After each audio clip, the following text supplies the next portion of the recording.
Wali Songo tidak pernah berdakwah dengan cara mengancam. Kamu kalau tidak mengakui aku sebagai cucu Nabi, niscaya kamu masuk neraka. Wali Songo tidak pernah tercatat pernah melakukan dakwah dengan ucapan seperti itu.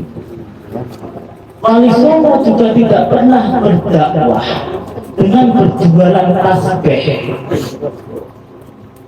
Justru Wali Songo berdakwah dengan membuat tumpeng, memberi makan ke fakir-fakir miskin.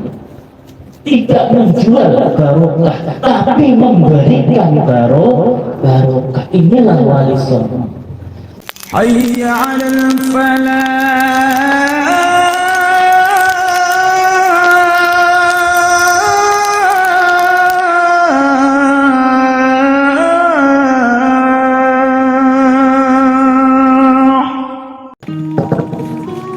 Assalamualaikum warahmatullahi wabarakatuh. Waalaikumsalam warahmatullahi wabarakatuh. Bismillahirrahmanirrahim. Alhamdulillah wassalatu wassalamu ala rasulillah Sayyidina Muhammad bin Abdullah wa ala alihi wa sahbihi wa mawala. Wala hawla wala quwwata illa billah, amma ba'du. Yang Allah hormati para alim, para ulama, para kiai, para ibu nyai, para sesepuh, bini sepuh, bil khusus sahibul bait Anjeng Raden Tumenggung Aik Wiro Manggolo dengan menggunakan kang kala wau nembe dipun nanti lanjutkan jabatan ketua Tanfidiyah saking Mbah Sugito. Alhamdulillahirabbil alamin.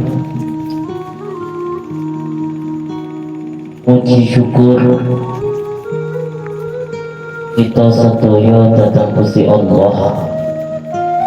Alah mengapa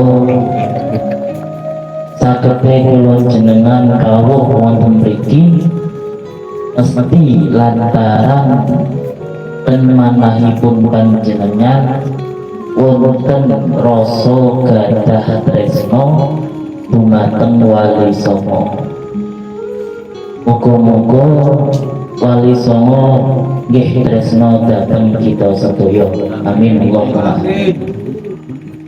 Sholawat saha salam mugi tetep kaatur dumateng junjungan kita Nabi Muhammad sallallahu alaihi wasallam ingkang tansah kita harap syafaatipun rinjing wonten dina kiamat.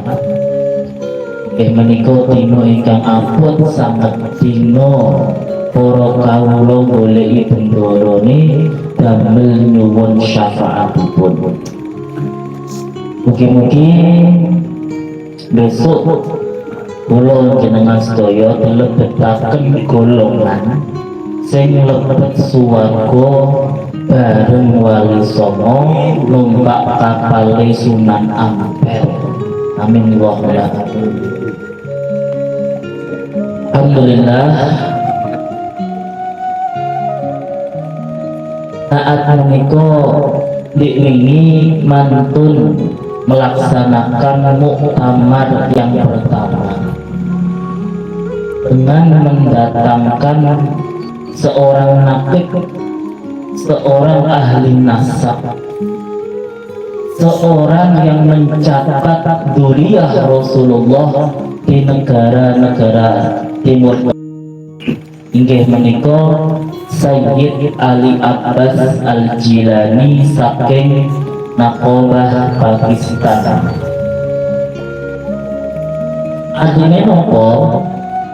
Memang betul Wali Songo ini merupakan dzurriyyah Rasul Nabi Agung Muhammad sallallahu alaihi wasallam. Nasabnya, silsilahnya masyhurah kasyams, masyhur bagaikan matahari yang terang benderang.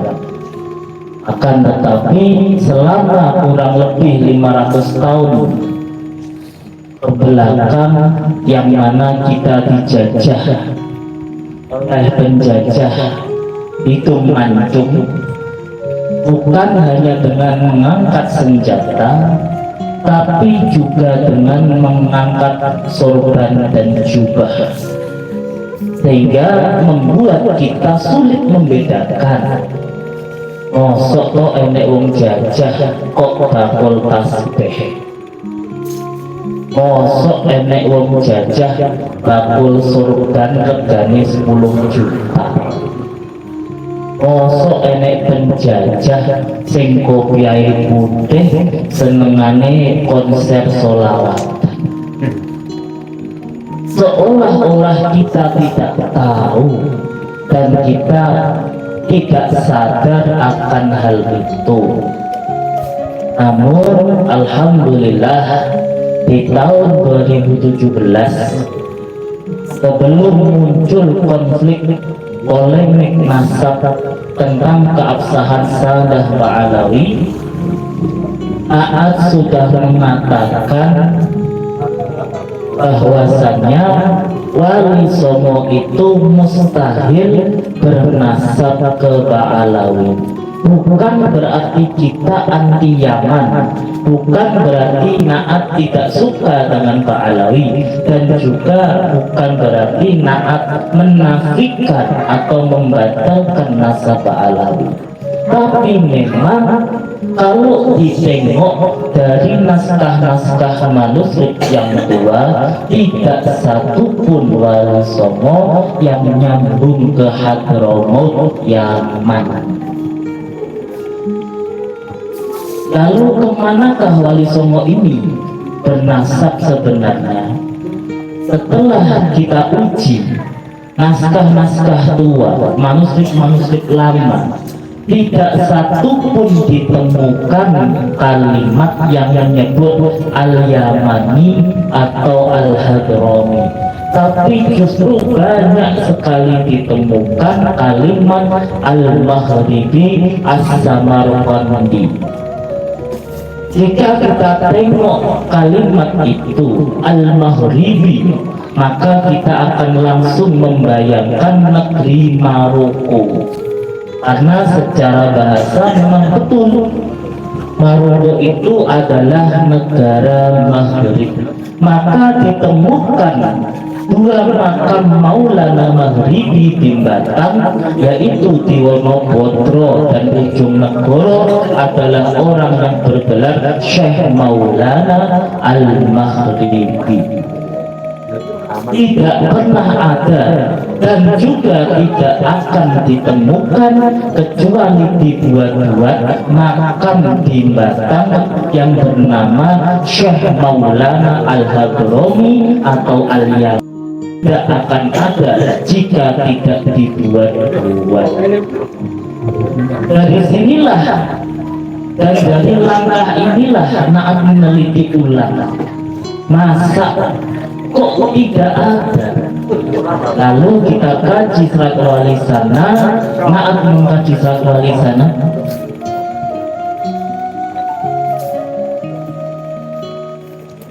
mengkaji naskah-naskah tua yang pertama kali terkoneksi adalah berkah daripada Kanjeng Sunan Dalem, putra pertama Kanjeng Sunan Giri. Kitab sezaman Wali Songo, yang mana kalau kita kembalikan ke dalam metode yang dilakukan oleh Ki Haji Aimaduddin Usman Al-Bantami, mana kitab sezamannya, mana catatan sezamannya? Maka Wali Songo punya kitab sezaman, Wali Songo punya catatan yang ditulis langsung oleh Sunan Dalem saat Wali Songo masih hidup, yaitu Serat Wali Sana, yang mana mustahil sekali Sunan Dalem tidak tahu Wali Songo. Lawang sosok belek ngerti langsung. Tapi belakangan oleh para penjajah Serat Wali Sana disembunyikan, dikabulkan, dihilangkan agar kita dijauhkan dari leluhur. Namun Alhamdulillah ini mempunyai adik, yaitu Sunan Kidul. Sunan Kidul mempunyai anak Pangeran Sobo atau Pangeran Syoaib, yang nanti mempunyai anak Ki Juru Mertani dan juga Nyai Sabinah. Nyai Sabinah menikah dengan Ki Gede Permanahan, melahirkan Sutowijoyo Panembahan Senopati. Sedangkan adiknya Nyai Sabinah Ki Juru Mertani mempunyai anak Pangeran Manduro. Tentu di makamnya Batam. Batam atau Pekalongan? Nanti punya anak Bani Mondorogo, yang nanti Bani Mondorogo itu melahirkan keturunan yaitu Tenuni Kaliyoso Sragen, Kiai Abdul Jalal Kaliyoso Sragen, yang mana Kiai Abdul Jalal Kaliyoso Sragen mempunyai cucu namanya Kiai Yahya Hijro Boyolali. Kiai Yahya itulah yang nanti menurunkan Presiden Jokowi. Jokowi tidak tahu turunannya Sunan Giri. Oleh karena itu, kalau kita tengok di zaman kemarin, kenapa kok banyak demo-demo yang katanya jihad, yang katanya menegakkan agama Islam, yang katanya membela kaum muslimin, akan tetapi justru memanfaatkan hal itu untuk kepentingan mereka. Dari sejarah mencatat bahwasannya kebangkitan Wali Songo ini dimulai tahun 2017 sebelum ada polemik nasab, yang mana ketika Naat mengatakan bahwasannya Wali Songo mustahil bernasab ke, lalu kita uji kevalidan Serat Wali Sana, kita mintakan syahadah isbat dari Naqobah Sadatul Ashraf Maroko karena Al-Mahribi, dan Naqobah Maroko waktu itu ada tim 8 termasuk ketua umum Naat, dan waktu itu saya belum ada di Naat. Sahih anta masbutun indana, kalian semua itu sahih Wali Songo minal Maghrib. Betul memang. Ini membuktikan kenapa kok kiai-kiai kita, pondok-pondok pesantren zaman dahulu sampai sekarang selalu mengamalkan sholawat nariyah. Iya, selalu mengamalkan sholawat dalailul khairat. Ya, betul. Selalu mengamalkan sholawat fatih atau sholawat azim dan lain-lain. Serta kalau kita tahlilan diajari oleh kiai-kiai kita ila hadrat Sultanil Aulia Syekh Abdul Qadir Al-Jilani. Kita tidak pernah diajarkan untuk bertawasul ke wali-wali Hadramut kecuali baru-baru kemarin. Tapi yang sudah pasti dikirimkan Fatihah adalah Sultanul Aulia Syekh Abdul Qadir Al-Jilani. Ternyata beliau Sultanul Aulia adalah kakek kita semua. Sultanul Aulia Syekh Abdul Qadir Al-Jilani mempunyai keturunan di tanah Jawa, Sunan Giri, Sunan Kudus, Sunan Gunung Jati. Sayyid Zain Abdul Qadir adalah pancet laki-laki ke Syekh Abdul Qadir Jilani. Tidak sampai di situ, Naat juga tidak main-main dalam melakukan riset, yang mana tahun kemarin Kulo dan juga ketua umum Naat Kiai Haji Bendoro Ilzamuddin langsung ke Pakistan dan Cina untuk membuktikan bahwasannya memang betul bapaknya Sunan Ampel, Syekh Maulana Ibrahim Asmoro ini lahir di Karakoja dan merupakan keturunan dari Syekh Ajal Samsuddin Umar Al-Bukhari, orang pertama yang menyebarkan agama Islam di Cina dan disebut-sebut sebagai gubernur muslim pertama di Yunan, Cina Selatan. Kakek Wali Songo sebesar itu ada Sultanul Aulia Syekh Abdul Qadir Jailani, ada Syekh Ajal Samsuddin Umar Al-Bukhari. Sehebat itu kakek Wali Songo sehingga membuat penjajah ini ketakutan, akhirnya ditutup-tutupi. Oh, jangan sampai anak cucu Wali Songo tahu kalau Sultanul Aulia Syekh Abdul Qadir Jailani, rajanya para wali, adalah kakeknya. Jangan sampai keturunan Wali Songo tahu kalau Syekh Ajal, orang pertama yang menyebarkan agama Islam di Cina, adalah kakeknya. Ayo bakar naskah ini, hilangkan sejarah itu, buang artefaknya, rubah makam ini jadi Bin Yahya, hilangkan sejarahnya. Itulah yang dilakukan oleh para penjajah karena mereka ketakutan.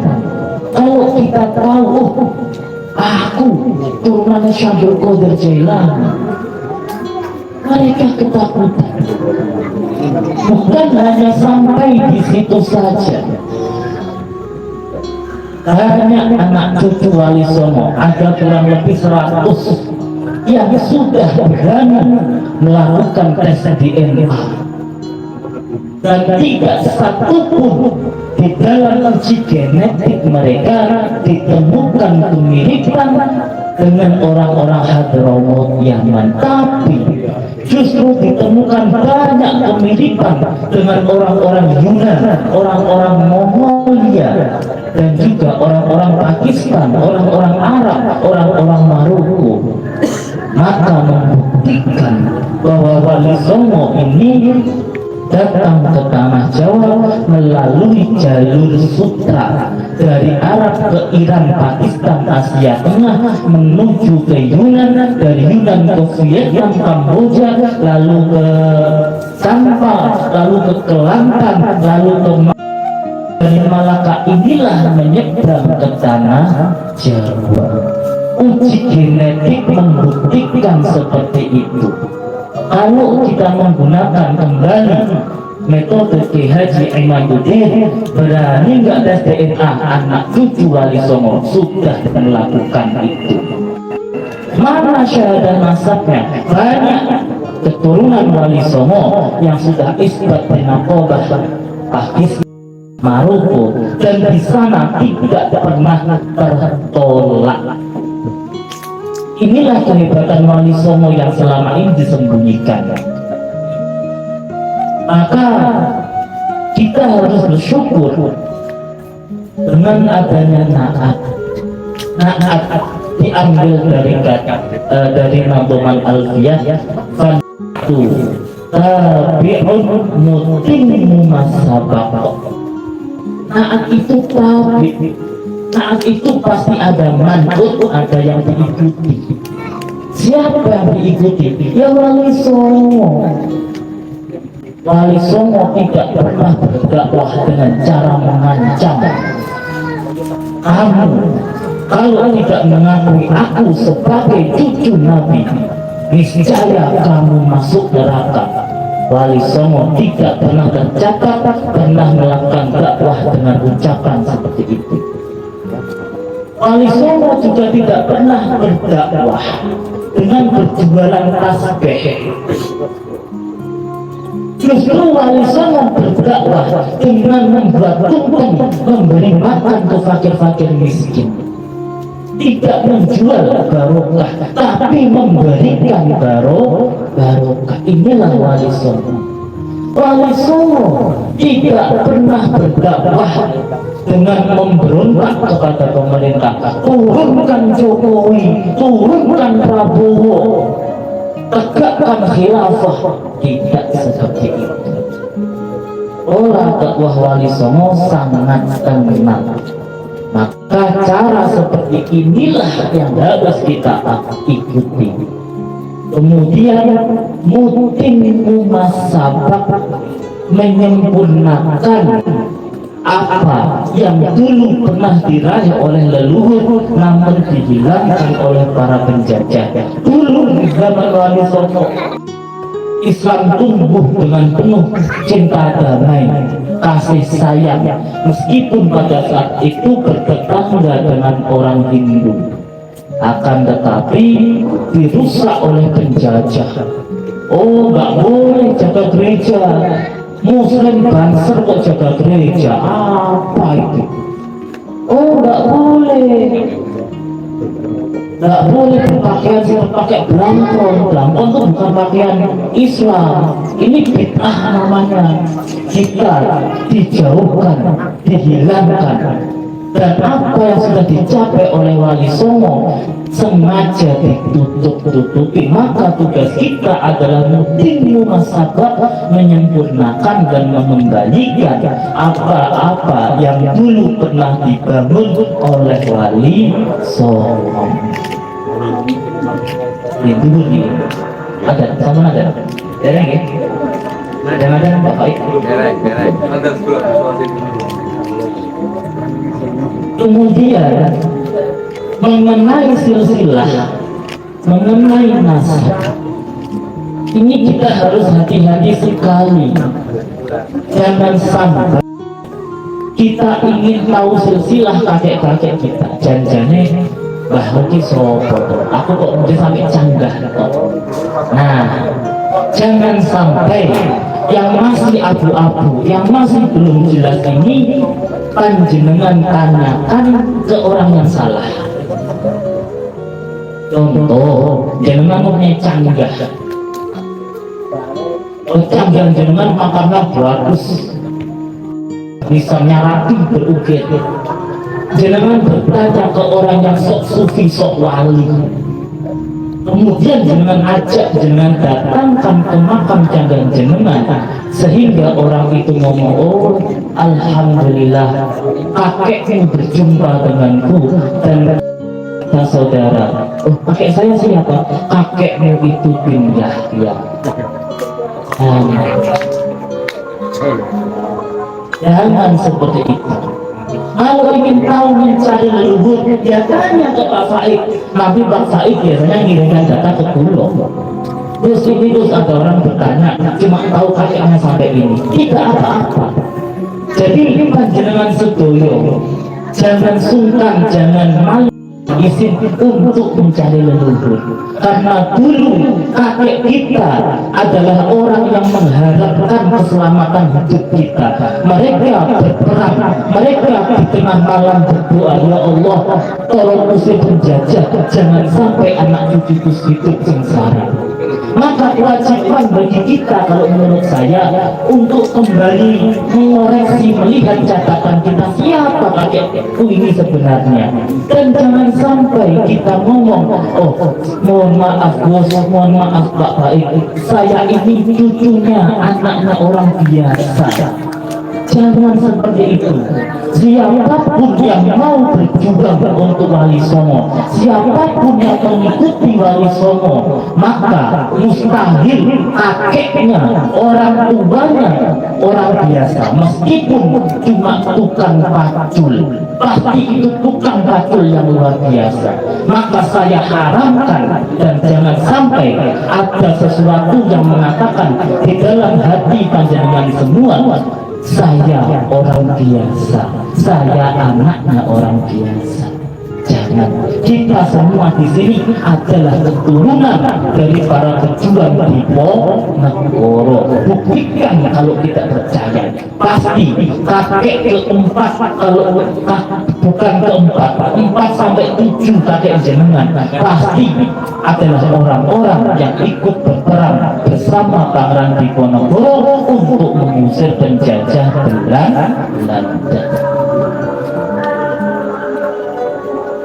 Lalu bagaimana dengan mengcross-check silsilah dan juga nasab ini, ingat kita menentukan metode manuskrip dan catatan keluarga. An-nasu musaddaquna bi ansabihim. Setiap manusia itu dibenarkan atas pengakuan nasabnya. Aku kok tulis bener, tapi kudu ana bukti ini. Nek aku muni turunannya Sunan Kudus, bagaimana dengan ucapan sepupu saya? Apakah sama? Bagaimana dengan ucapan anak dari saudara kakek saya? Apakah sama? Ada ya, dan dia.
Sesuanya semua instalator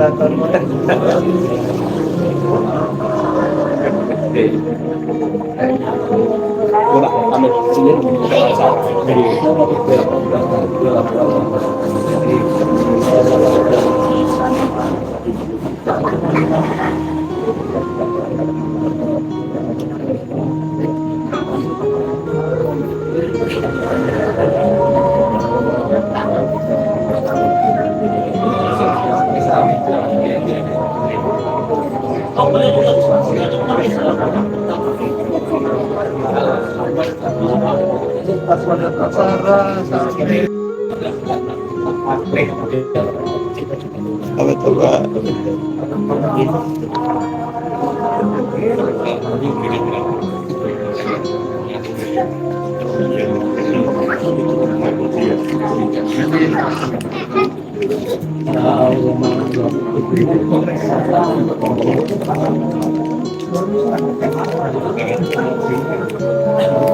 kalau masih kumpulannya yang apa tuh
Ya, kepada para kamu yang dari luar kota sambil menikmati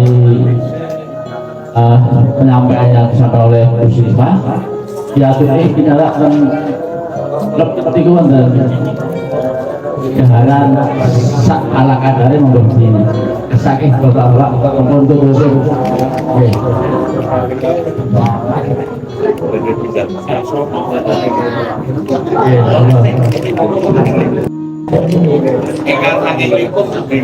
Limpong mana? Saking jatuh limpong. Kalau badhe tersono niki malah. Nggih. Dakwah niki wangsak nggih. Kalau iki badhe ngerasaken terwujud teng Bakti. Nggih. Senengane boten. Kula kerja teng Maluku nggih. Lanjutkan yang seperti ada yang kedua tutup. Jadi ada pedoman yang harus dengan ingat betul-betul. La tas'alu anta bihasyu'bi liman lam yulajjak min hadha syu'bi. Kalau panjenengan memegang pedoman ini, insya Allah leluhur panjenengan tidak akan pernah kecewa dan jenengan akan mudah dipertemukan dengan silsilah siapa kakek saya. Kalau tadi malik, la tas'alu anta bihasyu'bi liman lam yulajjatuhu min hadha syu'bi. Bapak tersebut, jangan sekali-kali kalian menanyakan sejarah bangsa kepada orang yang leluhurnya tidak dilahirkan dari bangsa ini. Jangan sekali-kali kalian bertanya tentang sejarah bangsa kepada orang yang leluhurnya tidak dilahirkan dari bangsa ini. Makanya adalah pedoman untuk kita semua. Pak dosen tahu bahwa sebuah kebenaran yang tidak terorganisir akan kalah dengan sebuah kesesatan yang terorganisir. Bagaimana bisa Mbah Surgi Jati Kusumo jadi Muhammad Hasan Sugi bin Muhammad bin Salah bin Yahya. Mbah Surgi Jati Kusumo setelah dirubah menjadi bin Yahya langsung dibentuk Majelis Lembaga Dakwah Jati Kusumo Barat. Sebuah kesesatan yang terorganisir. Inilah yang harus kita waspadai. Inilah yang harus kita hati-hati. Inilah yang harus kita ingat betul-betul. Jangan kita tengok makan bulimak Jati Kusumo Mbah Surgi Bangkai. Nah itu. Lihat makan Mbah Surgi Jati Kusumo. Apakah sudah dieksekusi oleh Naat dan Pemri? Saya nggak tahu. Tapi setelah dirubah langsung ada lembaga Jati Kusumo yang rutin ke makam itu mendawamkan wirid apa atau sebut burola. Kok bisa? Ini karena sebuah kebenaran yang tidak kita satukan, tidak kita organisir dengan baik, sehingga kesesatan itu lebih terorganisir dan lebih dipercaya oleh masa. Kalau sudah seperti ini kayaknya agak sulit kalau kita tidak berontak atau angkat senjata. Mungkin hanya itu satu-satunya cara mediasi yang paling ampuh untuk menyadarkan dan mengembalikan siapa identitas Mbah Surgi Jati Kusumo yang sekarang sudah dirubah. Mungkin itu yang bisa saya sampaikan terkait silsilah, terkait naat, terkait sejarah. Kurang lebihnya kula mohon maaf. Mungkin manfaat, mungkin nambahi semangat panjenengan, mungkin nambahi ilmu panjenengan. Ihdinas siratal mustaqim. Wassalamualaikum warahmatullahi wabarakatuh.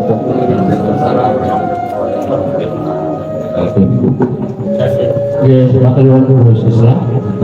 Jangan, jangan benekno bimbingku lunyu benekno kanggo baso